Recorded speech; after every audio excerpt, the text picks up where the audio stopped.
What's the other thing that we have is, and this is very intrinsic to what WetheP is about, is this idea that the larger culture is giving all kinds of messages too. So we're talking about a microculture, our neighborhood or our friend or colleague or whatever. But now we're talking about a larger culture too. And what we've seen in this past year that's been pretty stunning to a lot of us is what's now being termed rape culture. Okay, so there is almost this implicit condoning of, yeah, well, these things happen. And or women are stronger, and if a woman cries rape, she's obviously got a grudge, or she's crazy, or she's exaggerating, to your point. That is, then you have this confluence of the personal and the public conspiring to a detail that shocked me. It's data shows that now something like only 20% of women report sexual assault. Oh, that's a high number.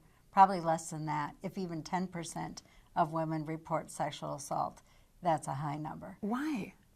I mean, I guess this is why, but and yet still, women are stronger and smarter. But we still want to blame the victim. And we have a society that absolutely continues to not value women. I mean, look at commercials on television, for crying out loud.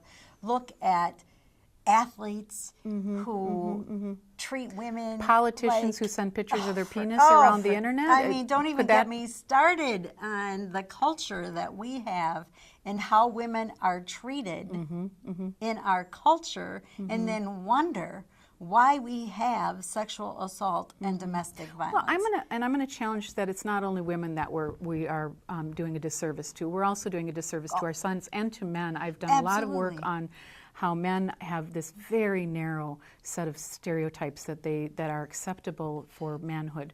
Yes, they've expanded somewhat, and delightfully there are some really manly men who no longer are the machismo model, and yet their abilities to break out of cultural norms are far more constrained than women's. And when you have a culture that values twerking and penis spreading all over the internet, you're going to have a hard time. A man is going to have a hard time, particularly a man who's in developmental stage and isn't sort of his own, navigating that. So to be a man, you would have, in those situations, you almost have to agree that it's her problem and not yours.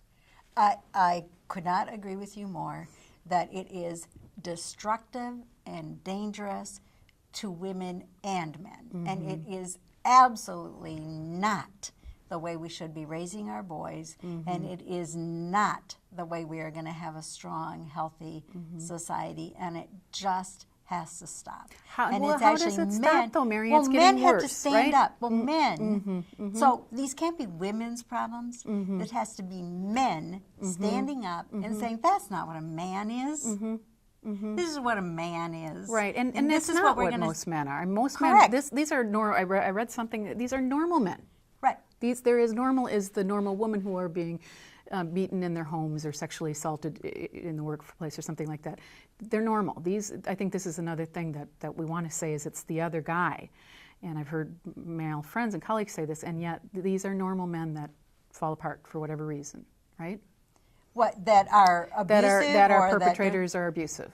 I mean, they look normal from the outside is what I'm saying, right? Oh, I will never forget. And they're holding it together somehow. I will never forget the first murderer that unfortunately, I know many murderers, but I'll never, and sat next to them at my son's basketball games, or first time I got on an elevator with a murderer, I was just, what shocked me is that I wanted a murderer to look like a murderer that I would never get on an elevator with. You know, the kind where you go, ooh, at that floor and run.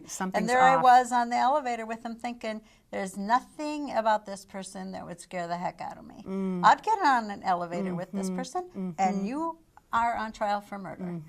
And honestly, people who I'm sitting next to at a basketball game, and next thing I know, he has murdered his wife. And now, so yes, they are our neighbors. These are people that are our neighbors. Their kids go to school with our kids. They live right here among us. They are not people who have just gotten out of prison and are on the sex offender list. Some of them are probably, but that's not who I'm talking about. Those are known dangers. The Right. unknown dangers is what you're talking about as being almost more dangerous.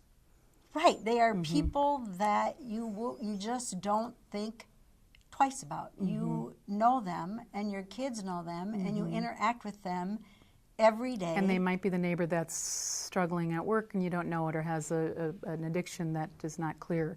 So they might look and be in many ways normal. They might even be in many ways nice, quote unquote, and yet there's this other piece of them that's falling apart and expressing as violence, right?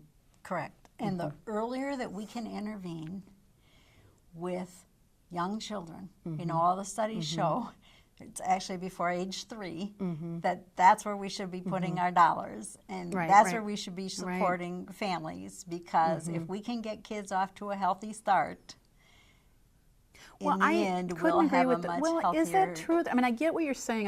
I definitely get what you're saying in terms of it allows children, it lays down those cognitive and emotional, social abilities that are critical, particularly in this complex world. And yet, again, we have in this community and many communities across the country, there are children that went to preschool, that were well cared for as babies, and still this community is struggling tremendously, as many communities are struggling with domestic violence and rape. So while I think that's important, I want to go back to your claim that men have to be part of the answer, and I'm going to go, well, how the heck is that going to happen?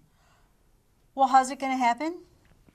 There are some men's movements, and there are more and more where men are understanding that they're the solution, that it was women who identified this and it was considered a women's issue. It still is considered a women's issue. And until mass men stand up and say, you know what, this is not a women's issue, this is a men's issue. And we as women can't make it a men's issue. Men are going to have to make it a men's issue. So that's the only way that it can really happen. If men demand that everything is different, that ads are different, that sports teams are different. And I have 2 boys. They're in their 20s now. They're wonderful, thank heavens, and a great husband. And I imagine they've had the benefit of understanding all of this through you, I'm sure. Yeah, they're, you know, so I have a wonderful, wonderful men in my life. But that's the solution. Men are the solution. And I would say there are good men that sometimes in future struggle, and the point that I've seen some men make, and that really resonates with me, is they don't want their gender to be perceived as the perpetrators. And if they don't want to, then they're the ones they're really the only ones who other men are going to listen to, in mass anyway, right? Men understand men at a level that sometimes the rest of us don't, right? Or even social services or whatever the case may be. But individual men, and there are some movements like that out there. They are coming, and hopefully, and not a moment too soon, and let's hope that they take hold. That was really rich to talk about that, and I appreciate that, because what I think is so important is what you're talking about is the hidden humanity or the hidden reality, and it's so hard for us to get there.